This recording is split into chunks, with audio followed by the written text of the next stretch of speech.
Hi, everybody. Welcome to another amazing episode of Cloud and Clear, the CEO edition. I'm here live from New York, the headquarters of Madhive, with the one and only CEO of Madhive, Spencer Potts. It's a pleasure, Tony. Thanks for having me. Thanks for having us in this beautiful office. Yeah, I mean, I'm hoping I'm the only CEO in Madhive right The one and only yeah, exactly. Spencer Potts. It's been great to have you here. It's been such a great journey together, and a lot has happened recently in the last several months, certainly. Yeah. And I'd love to really kind of reintroduce Madhive to our audience. I'd love for you to tell the market and our audience really what Madhive does and what sets the technology and the service apart from everyone else. Absolutely. And you've had a lot to do with it. So I want to say thank you up front. Building out businesses together has been a real joy, and it's also led to a friendship. So it's remarkable in many ways. Madhive is a bet on connected television. That was really the auspices of where we thought we could have a place in the ecosystem. Make a bet on connected television, make a bet on, i.e. streaming television. Adam's original as the founder, my partner Madhive, and now chairman of the board. His whole idea was that every media channel was going to have a video stream, and effectively every brand was going to have a video channel that's going to have its own stream. So this is all part of like the larger look at streaming television becoming reality and the move from linear, i.e. cable and broadcast, to streaming. So what we did is sit with one of the original groups that was in charge of reach extension at a broadcaster by the name of Tegna, Jim Wilson, who is now our current president. So it's a little bit of a full circle journey for Jim. We were sitting there saying, well, can we help you take all of these linear buys from local advertisers and make them digital, or at least complement, so that a local seller from a broadcaster could go out and say, hey, Tim at Tim's Auto, some of your audience, Tony and Spencer, for example, are moving on to streaming. And let's go find your audience there, because we think you're losing some share by not finding your audience and letting them go to other digital mediums. And so that's exactly what we did in helping Jim at the time when he was president and co-founder of Premion, the digital arm for Tegna. That was their whole business. It was called Reach Extension, powered by both Madhive and Freewill at the time. So that was the original client to get us to be able to help local advertisers find their audiences on streaming. And from there, other clients came on board, other broadcasters. So our first, if you will, moat was to try to be the, what I like to say, the Intel chip inside the computer, giving, I guess, a shout out to Intel, or the microchip inside the computer, to keep it generic, for all of the groups that really wanted to figure out how to find their audience on streaming TV to complement what they're already doing in broadcast and cable. And that level of targeting has just become more and more valuable over time. 100%. Yeah. It's all about finding your audience where they are, giving them candidly types of advertisements they'd like to see, and doing it in a very, we think, geo-focused way, in the fact that a lot of the advertisers themselves are in those areas where they really just want to kind of market to their zip codes. But for the audience, to your point, it's just, and I'm a consumer. I see it, and I love when people actually advertise to me. Oh, yeah. Yeah. Or the opposite is also weird, where, you're being served an ad, you're like, that's not me. Right. Like, it seems That's like right. a big waste of money and effort, right? Like, they may have missed the mark. Yeah. And there's a lot of congestion, Tony, to your point, in figuring out like how to map it all. Right. Yeah. It's a different input and output system, or ingress and egress, as you would say, as the engineers, for everything that goes on in this particular modus operandi of finding the audience on streaming TV. If you can get it right, I mean, I think the buyers of media have proven that if there's ROI, they'll keep going. Yeah. Right? It's true. Like, that's how you get it. Yeah, the ROI, the ROAS, or, return on ad spend, like all these terms are just so fluid now for industry. So I try not to use too many of the acronyms. However, yes, if I'm a store and I ran a campaign and more people are in my store, and you have to agree on the measurement metric, right? Was it your ad campaign? Right. Was it, Right. Then you get into discussions like who's responsible for it. So if you see a TV ad, but you go to Google, does Google, get the credit? Is it the TV ad? Because TV ads, again, connected television, the world that we play in, and now, and we'll talk about our recent acquisition, it's contextual, something you see and feel. And then there's an idea of a customer journey, which is something we can talk about where we're going, which is I saw something, I felt something about a particular brand and association. And now, if done elegantly, I'm seeing it in different parts of my, world. Right. Multiple impressions, multiple channels. Like when it's, as a customer, when this is happening to you as a potential customer, it feels like magic, and It like does. that's an important evolution of your own platform. 100%. And we're constantly thinking about how to refine that platform to kind of give our customers, which are very often, we're more B2B2C, right? Yeah. A lot of business to business, a lot of enterprise software, giving our software to our clients who can sit in Fox, in Scripps, in Premion, and just be working their actual campaigns for their local purchases. So the end customer, however, at the end of the day, correct, including you and I sitting here, it's like when it's done elegantly, it's magic because it's subconscious.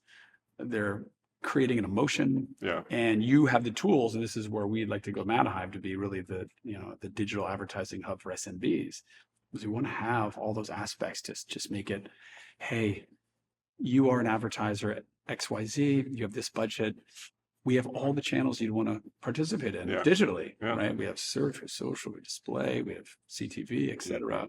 We consolidated our technology now with Madhive, and now this purchase of a company, Frequence, which we can talk about. And so it's really nice to just have all those tools there to kind of give, to say, hey, we want this outcome. And the outcome, to your point, Tony, can be like return on ad spend, or just reach in frequency and pacing. There's just different outcomes, and we should be able to offer those over time so that people can come stay with Madhive and just get a one-stop shop. Yeah.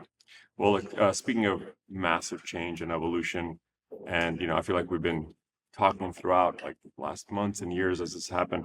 I think one of the most pivotal moments, and I love the story of how it happened, was when you took a serious amount of money for the first time. Yeah. You got a serious, probably the most serious, the most institutional, I think the most powerful partner on the planet, which is the big Goldman investment. Right. Do you want to talk about like what that means and how it happened? Because we were both working with Goldman at the same time, with different teams for different reasons, and so we started talking about that. So like really exciting times. Thank you. Yeah, it was a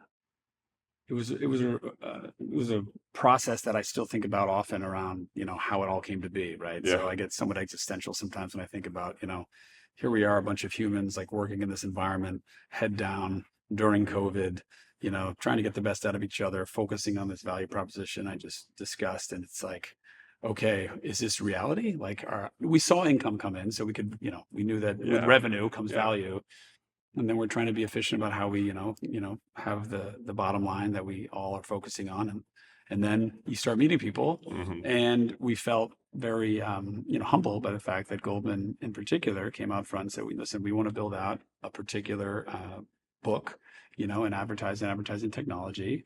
And they made a couple of previous investments, so they're familiar with some friends of ours, which is nice because then you get a reference about what type of partner they've been. Oh yeah, and they've been exceptional in creating, a lot of protocols, I think, that allow us to be far more disciplined about our business. And so, the relationship started, I think, a year and a half ago, and then by last July, we sat down and said, "Listen, we've agreed on a valuation of the company, and let's really throttle this to see if we can have that much more impact," which is what I stand for personally, and the company does as well, into the community for, in this particular case, giving very small advertisers and the local shops that keep our economy, the foundation basis of our economy, alive and thriving through really like curated advertising and digital. So they've been great. And, we talk regularly. They've been ideating with us on other things. And it's nice to just sit there with people who've seen businesses grow so substantially, and you have experience as well, and take their wisdom and take their learnings and challenge and be humble and debate. Yet at the end of the day, know that you're both going for a return on your own equity for the impact of not only the people that have put the blood, sweat, and tears in the company, but also to make sure that you put it back in the economy and that everybody and every one of your customers is thriving. So you try to get the win, win, win, win, win. Yeah. So I think there's the intersection of that moment and your own career journey. And I love talking to you about it. And I love, by the way, just sharing with our audience all the great CEOs and their own career and ascend and journey that led them exactly to this moment. Go back as far as you want about your own career journey, but I do want to anchor at the end on like this moment when this was happening and what it meant for you and a set of decisions around what you were going to do. Yeah, I appreciate that. Yeah, taking my career back a bit, outside of me being somewhat of a country boy from New England who went to University of New Hampshire and graduated as history major, I found my way into the... I was a philosophy major, so humanities are Underrated. Yeah, exactly. Psychology, philosophy. I wish I actually had rediscovered a lot of those disciplines back then.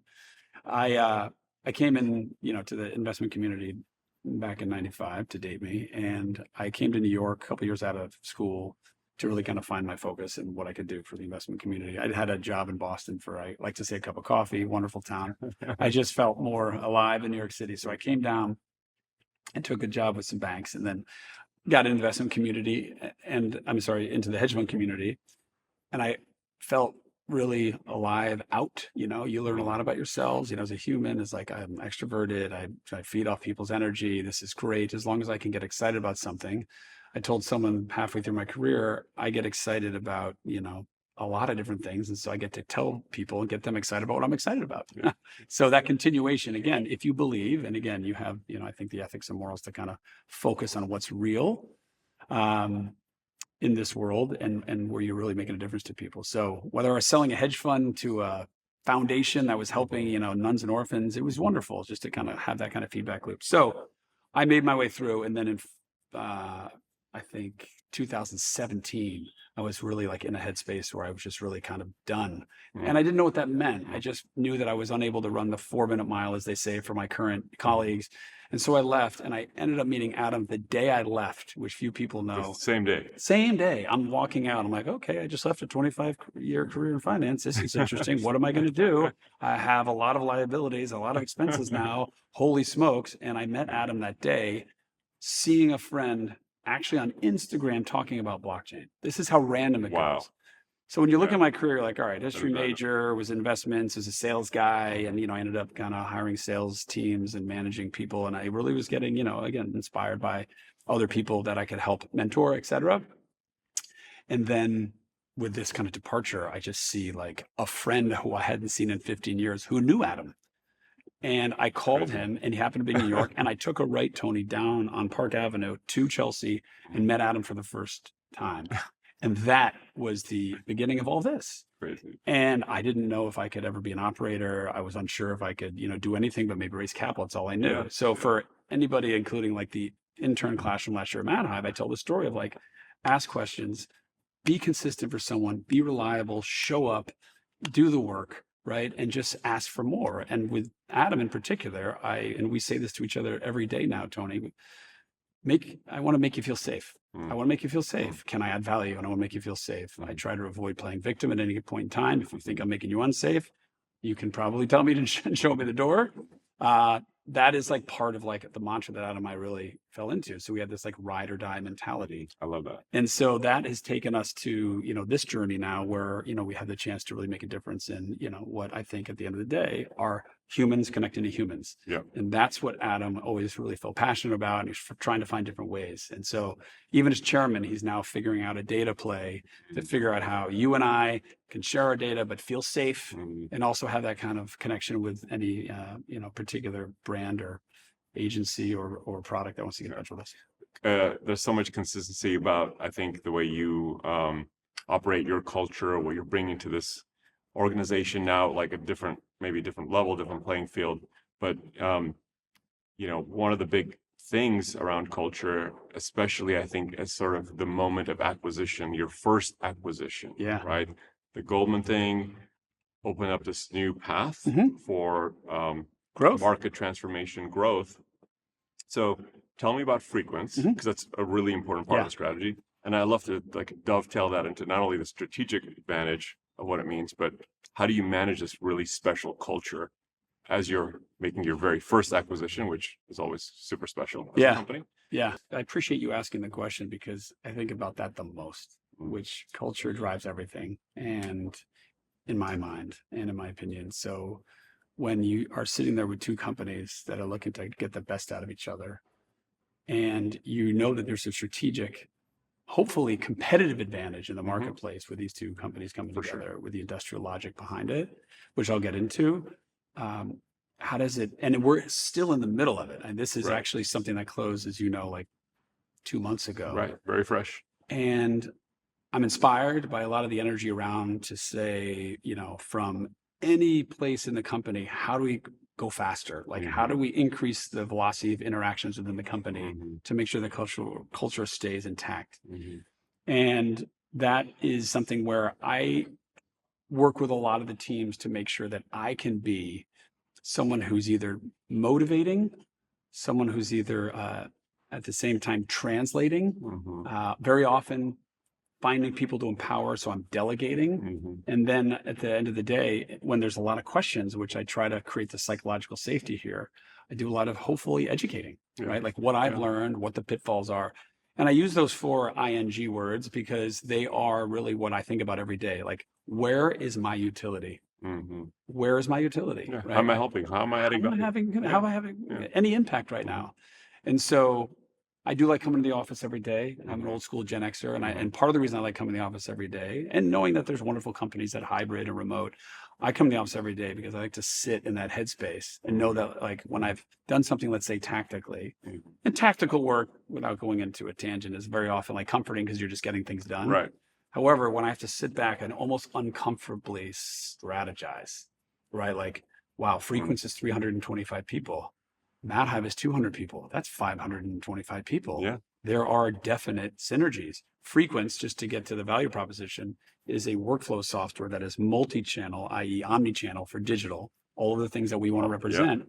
We are a tech company that built the activation engine, the ad engine, the device graph to find the audience and have reporting elements to our stack as well. So we are now the combination of, again, having the computer and the microchip, right? Because we've always wanted to go out and say, choose. And by the way, we're going to also recommend. So if you're unable to choose, if you just say to us, Tony, now with the Frequence and Madhive combined company, hey, I have $1,000 to spend. What should I do in digital? We will say, we recommend this based on 15 plus years, because they've been a 15-year-old company, what the mix should be. Oh, and by the way, you're curious about what kind of creative, right? Commercial you want to make and or display, i.e., any kind of like static ad. We have a creative department of over 30 people that can help you make that. So truly, you just say, I want to spend $1,000 and I want to get this outcome. Can you help? What a gift for an SMB. I mean, they don't have the expertise and experience to kind of choose how to do it, right? So the fact that you can be prescriptive and then backed by data and experience. That's right.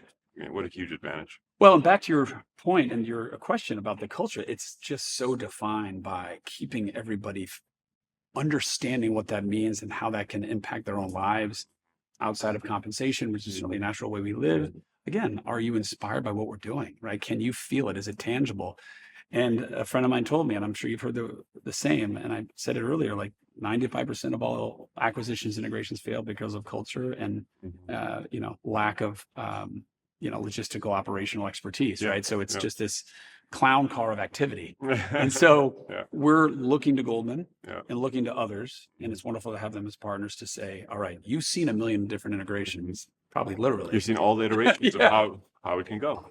How it can go and how it's failed. Yeah. So I just want to know how it's failed. And what I will end with here is just the psychological safety so that people come to Madhive every day now as a collective unit between the Frequence and Madhive folks. Whether you're, in a different country or side by side here, you can debate, you can bring what we say your strongest loosely held opinion, because you can say something's broken, but let's also say, how do we think we can fix it? And even if we don't use your answer or your solution, we can use it as a straw man to start getting to a solution and be bold, right? So, Matt, we have make maverick moves, bring your strongest loosely held opinion and deliver the good, because we believe delivering outside your office and the community is very important. Well, the fact that the founder of Frequence is walking around in Madhive headquarters is a good sign. Right. I remember, we've been on the other side of this recently where we became acquired, and I'm spending as much time at inside headquarters. You are, right? Of course. Yeah. It's wonderful. And I think right away we both thought, is this too good to be true culturally? And just saw the kindness. And 15 years, bootstrapped operation, never took any outside capital. Wow, really? Right. Wow, so and again, just given all the nature of your business, you know how hard that is. And so super hard.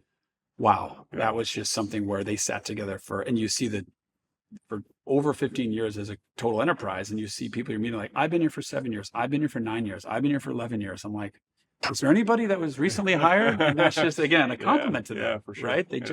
So learning a lot from them as well, though they may be technically on paper a smaller company, more people, more humans, we are learning a lot from each other, and it's really been extraordinary. Big offshore team, that's huge. Big offshore team, we're learning a lot about that. Our CTO, Darian Ford, has worked with a lot of offshore teams before. We have this like tightly aligned, loosely coupled, integrated team and workflow, build that we're, again, bringing to both teams to make sure that, hey, we're reconfiguring in the way to get maximum impact. Right? Yeah, that's fantastic. Look, we got to talk about tech a little bit. The Yeah, tech sure. stack's Let's really talk about important. We've been working together since 2017 on the kind of making Google the platform of choice for this amazing technology that Madhive has built over time.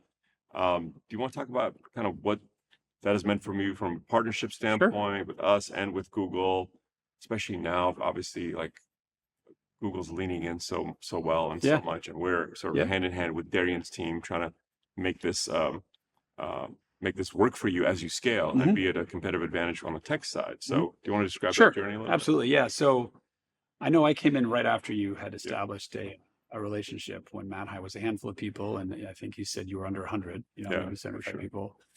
And I love your story again, how you all pivoted from your initial forays in. We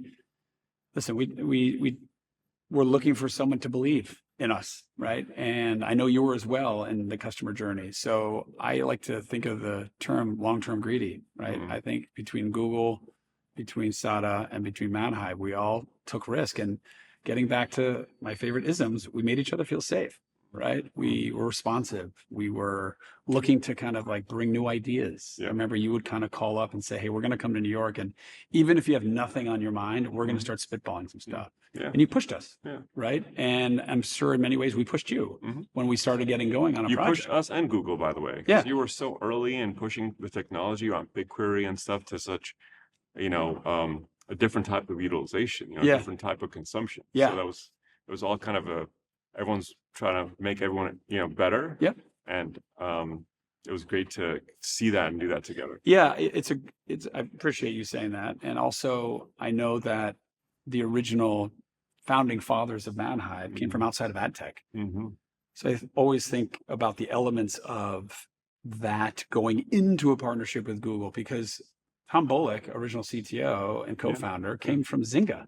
He saw a DSP, and again, we're DSP-ish because we're a combination of workflow and DSP, but with DSP tooling, it's like, wait a second, this is like a giant multiplayer video game. We need one common data structure. Google's over here. He knew some about Google and decided that Google was, he thought, going to win, the tech wars for what we wanted and needed. So that was a very prescient bet. And then here you come saying, well, listen, we have all these skill sets to make sure you can integrate faster, the way that you can kind of consume faster. And candidly, everything you've done, and again, I know I've said it a couple of different times, everything you've done to kind of help us just see our costs and take down, what we were endlessly spending on. Got optimized. Oh, the optimization has been so critical, especially as we turn this corner with acquisition to kind of really propel our growth even further. So yeah, I think about like, we were kind of the outsiders. So the outsiders coming in, what we did and what we were asking for, I think, was non-traditional, right? So I think that's kind of where it was really wonderful for me to witness, again, being the last of the technologically enabled, right? I have yet to write my first line of code. However, just seeing this all being, brought into this vortex was really wonderful. Yeah. Well, you probably feel like, and your story goes, as you tell it all the time, like, oh, like they bet on us. Actually, I feel like Madhive bet on SADA. Well, it was a pleasure. And Google at a very early time. 2017 was extremely early in the cloud business, in the cloud game, in the cloud competitive landscape, and our own journey as a company. So thank you for that very early bet. And I saw Aaron Brown, I thanked him too, because he was there certainly, pushing us and also and breaking things in Google and breaking things and together, figuring out, why don't we just break one of your new toys? And then saying, oh, geez, someone just broke our new toys. It was embarrassing. Long-term relationships, man. Yeah, it's so valuable. It's everything. What does the future hold for Madhive? This is your first acquisition. I say that deliberately because I think that, maybe more, but tell me about what the next 3 to 5 years, what's going to make you look back 5 years from now and be like, you crushed it? Yeah, I mean, I think first and foremost, culturally, right? So I'd love to see everybody determine, back when they look at Madhive on their actual resume, LinkedIn profile. That was where I did some of my best work. That's where I had most fun, right? And that comes from hopefully the highest form of the ego. You want to be selfless and thinking like, am I, and this is again, hero your partners is at the top of the Madhive list, right? Have I done my best work at a place like Madhive? Now, that's a wonderful, again, I think, legacy to leave in its own right. Just a quick side note. I remember in the investing community, there was Drexel Burnham, or Michael Milken famously cornered the bond market. That said, you talk about Drexel and you see people just light up. I think literally my old partner at a fund funds wore like a Drexel pin. Like it was just like this, like, it was like the best part of a cult without being a cult. Right. You know what I mean? Like the common vision, the common focus. It was all just so wonderful. And so I think about that with Madhive. Like we want to be like I say internally, just jokingly, to Steph and Megan and other people on the marketing team, like as we do these, I want us to feel like we're like some benevolent virus, right? That just keeps like we've infected a bunch of people. Yeah, exactly. Forever. Just to pay it forward. That old movie, pay it forward. So from an enterprise perspective, I think Madhive is trying to become the best digital hub for SMBs possible. And so if I look back and say, really, we were at the forefront, tip of the spear, hopefully a Madhive trade as well, making sure that we figured out how to move budget and dollars that went into a particular market with incredible precision, with a very specific outcome, in real time could move that around depending on where the advertiser is looking for more lift. And if we could have all the measurement and all the tools and some of the controls that people are looking for, like I want to change my publishers on the fly and this, all of that is being created. And I think another element of that is, swiping your credit card and running something, right? That's self-serve. So I think if you think about our enterprise B2B2C with the broadcasters, right? Powered by Madhive, you think of a lot of the different, I think, outlets that are developing now, like retail media networks and others. Find your audience off platform. A lot of what, groups like Trade Desk and those are doing wonderfully. Like we're the white knight for the open internet. Like let's open up. That's kind of a architecture that has like three elements for me. It's like there's the enterprise, the broadcasters and the cable companies and the MVPDs, right? It's like, let's have powered by Madhive, and they white label all of that and we give them the software to use in-house. There's all of the other, the agency world, the RMN world. There's, let's go find not only reach extension from linear and a cable for what you've done in CTV, but let's also create that omni-channel experience for all of these different advertisers that run into the retail media network world and others. And then the third I put kind of over here is like the self-serve, which is swipe your credit card, run a campaign. I want to spend $5,000. I want to do it myself. Right. So there's some incredible companies, shout out to a friend of mine, at Vibe, Arthur. He's fantastic. He'll love, hopefully, if this makes the cut, that I said it. And, others that are just doing a really good job of just like saying, hey, go for it if you think you want to have that much control and command. And so I think if we have three elements, and again, we have self-serve elements being built inside Madhive as well, I think we really have a chance to be the go-to. And so it's something that we aspire. It's going through the echo chamber, within Madhive. We also just want to take all the input we can to make sure that we're making the best decisions and figure out where the proverbial puck is going 2 or 3 steps ahead. You have an incredible leadership team, including a bunch of new leaders who've come in. You have probably the best backer on the planet you could have. I appreciate it. We also think you've bet on the best tech platform, which is Google Cloud, of course. So, they've been great partners. And a culture that I think absolutely will get you there. I know you're going to do that. I'm going to be really excited to look back in a few years and to be able to say, like, we played a little bit of role in that. And that's going to be a tremendous point of pride for me. It's my pleasure. You played a very big role. And so I know, without embarrassing you, how humble you are by nature and all the work that you put into, making your culture very special as well. So thanks for betting on us. I think that our long-term partnership hopefully is an example of what's possible. It's very inspiring. Appreciate that. Great to have you on the podcast live from your headquarters. Thanks for having me here. It's my pleasure, and Tony. I'll see you soon, either here or LA. I don't know. We'll make it happen. Yeah, either way. Thanks for joining us on this episode of Cloud and Clear, the CEO edition, and see you next time.